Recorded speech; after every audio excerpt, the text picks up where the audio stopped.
Okay, so hi everyone. So today I want to introduce our Primus new arrival shredder, that is a Primus Prs1526C.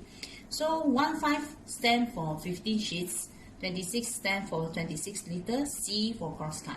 So this is a medium use shredder, that office shredder that you can use up to 2 to 4 users, as you can see here. So this is a slot that you can put up to 15 sheets, and then we have a LED indicator and touchscreen indicator that says on off, and then we have a overheat indicator, then we have a overload indicator, we have a reverse button and the forward button for the paper jam or that the document you don't want to shred now. Okay, so let's see.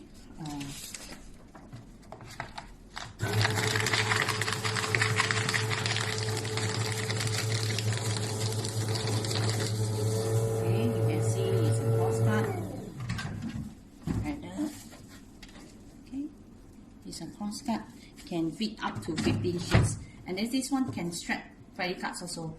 And then once you open the bin, they will power off, will automatic shut off to save energy and for the safety purpose also.